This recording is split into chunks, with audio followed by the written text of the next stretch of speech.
Film actress और मंडी seat से BJP candidate Kangana Ranaut social media site x Twitter पर अपने जुझारू तेवरों के लिए जानी जाती रही। सोशल मीडिया साइट पर कई बॉलीवुड एक्टर और एक्ट्रेस को उन्होंने पानी पिलाया है और अब जब खुद चुनावी मैदान में है तो फिर वो कहाँ पीछे हटने वाली है।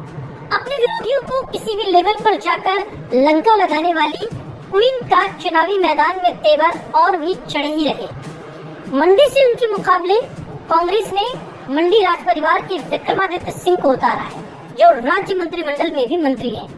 हिमाचल के सबसे ताकतवर राजनीतिक घराने से ताल्लुक रखने के चलते उन्हें बीजेपी हल्के में नहीं ले सकती। विक्रमादित्य के पिता वीरभद्र सिंह हिमाचल प्रदेश के कई बार सीएम रह चुके हैं। फिलहाल बॉलीवुड एक्टर और एक्ट्रेस के लिए चुनाव जीतना हमेशा से बहुत आसान रहा है, पर कंगना के लिए ये इतना आसान नहीं रह गया है। इसके पीछे कई वजह है। मंडी की राजनीति में कुछ मुद्दों की चर्चा करते हैं। हिमाचल प्रदेश की मंडी लोकसभा सीट से बीजेपी प्रत्याशी अभिनेत्री कंगना रनौत और कांग्रेस उम्मीदवार विक्रमादित्य सिंह के बीच ताबड़तोड़ बयानबाजी हो रही है। इस बीच कंगना के अधिक बोलने के चलते कई बार उनसे गलतियां भी हो जाती हैं, जिसे कांग्रेस मुद्दा बनाती है। कांग्रेस का आईटी सेल ये साबित करने की कोई कसर नहीं छोड़ रहा जिससे कंगना को कम ज्ञान वाला बड़बोला साबित किया जा सके। देश के पहले प्रधानमंत्री वाले सवाल के बाद से ही कांग्रेस उनके पीछे पड़ी हुई है। हालांकि बहुत से लोगों को कंगना का बंदाज बयानबाजी पसंद आ रही है। विक्रमादित्य ने अपने चुनाव प्रचार के दौरान एक सभा में कंगना रनौत का बिना नाम लिए हमला बोला था। उन्होंने कहा कि हम सनातनी हैं, हम हिंदू हैं और देव समाज को मानने वाले हैं। सोशल मीडिया पर जिस तरीके की बातें निकलकर सामने आ रही हैं, उन पर हम ज्यादा कुछ नहीं कह सकते। मोहतरमा की जो खान पान की चीजें निकलकर सामने आ रही हैं, वो हमारी देवभूमि को कलंकित करती है। जिन जिन मंदिरों में वो जा रही हैं, उन मंदिरों में सफाई करने की जरूरत है। इन बातों ने देव समाज और देव नीति के लोगों को आहत किया है। कंगना ने उसी अंदाज में जवाब दिया कि मुझे पैसा चाहिए होता तो मैं मुंबई से आती ही नहीं। मेरे मन में जनता की सेवा करने का विचार नहीं होता तो मैं क्यों धक्के खाती। और पीडब्ल्यूडी मिनिस्टर हूँ है, पर यहाँ 1.5-2 फीट के गड्ढे हैं। मैं क्या आपकी और राहुल गांधी की तरह हूँ? मैं एक योग्य हूँ। मैंने अपने माता पिता के नाम के बिना पूरी दुनिया में सम्मान पाया है। मैं कोई आपकी तरह निकम्मी नहीं। जाइए अपने माता पिता के नाम के बगैर वोट मांगिए। जमानत जब्त ना हो तो मैं राजनीति छोड़ दूंगी। ये तमाम बातें कंगना रनौत ने कही। एक सभा में वो कहती है कि ये कांग्रेसी हिमाचल की लड़कियों का रेट पूछते हैं। अगर ये चंपू लोग कहीं पर मिल जाए तो इनको थप्पड़ मारो।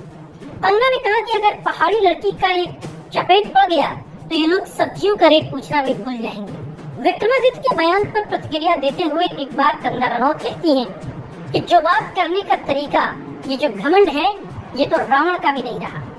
सीएम सुक्खू कहते हैं कि एक हीरोइन को लेकर आ रहा जयराम और एक फ्लॉप फिल्म शूट कर रहा है। कंगना ने कहा, अरे सुक्खू जी, जयराम ने डंके की चोट पर 5 साल इससे सरकार चलाई और आपने 15 महीने में दम तोड़ दिया। 4 जून को अपने थिएटर से आपकी सरकार उतरेगी, तब पता चलेगा कि क्या फ्लॉप सरकार होती है और क्या होती है सुपरहिट सरकार। कंगना डंके की चोट पर बोल रही है। उनके बयान कुछ लोगों को बहुत पसंद आ रहे हैं तो कुछ लोग नाराज भी हैं। चुनाव के दौरान कभी किसी छोटी सी बात पर कब पब्लिक नाराज हो जाए कोई नहीं जानता। निशानी पत्रकार की अगर माने तो वो ये मानते हैं कि वोटिंग के दिन एक पब्लिक कंगना की किसी बयान पर नाराज नहीं होती है तो बाकी सब कुशल ही है। कंगना रनौत और विक्रमादित्य दोनों की ही सफलता और असफलता उनकी पार्टियों से मिलने वाले सपोर्ट पर निर्भर है। विक्रमादित्य की कहानी तो सबको पता है। अभी कुछ दिनों पहले तक पार्टी में उनकी विश्वसनीयता खतरे में पड़ गई थी। विक्रमादित्य सिंह राज्यसभा चुनावों के दौरान खासी चर्चा में रहे। माना गया कि क्रॉस वोटिंग करने वाले विधायकों का नेतृत्व वही कर रहे थे, जिसकी वजह से कांग्रेस उम्मीदवार अभिषेक मनु सिंघवी को हार का मुंह देखना पड़ा। तब हिमाचल प्रदेश की सुखविंदर सिंह सुक्खू सरकार गिरती गिरती बची थी, क्योंकि बगावत करने वाले विधायक बीजेपी के पाले में हरियाणा पहुंच गए थे।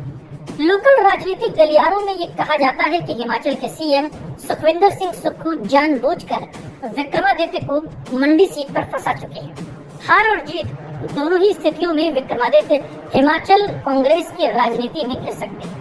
अगर विक्रमादित्य लोकसभा चुनाव हार जाते हैं तो उनके राजनीतिक दबदबे पर काफी बुरा असर पड़ेगा, क्योंकि बीजेपी के लिए कांग्रेस का कोई नेता तभी अहमियत रखता है जब विधायकों का अच्छा नंबर उसके साथ हो। दूसरी ओर अगर विक्रमादित्य कंगना रनौत को हरा देते हैं तो बीजेपी की नाराजगी तो झेलनी ही पड़ेगी। हिमाचल प्रदेश की राजनीति से बाहर होकर दिल्ली पहुंच जाएंगे और सवाल ये है कि दिल्ली में करेंगे क्या। इसी तरह कंगना रनौत के बारे में कहा जाता है कि स्थानीय बीजेपी कार्यकर्ता और नेता नहीं चाहते कि कंगना रनौत चुनाव जीते। अब देखना दिलचस्प होगा कि मंडी की जनता किसे चुनेगी अपना सरताज। इस वीडियो पर आपकी क्या प्रतिक्रिया है, कमेंट बॉक्स में हमें जरूर बताइएगा।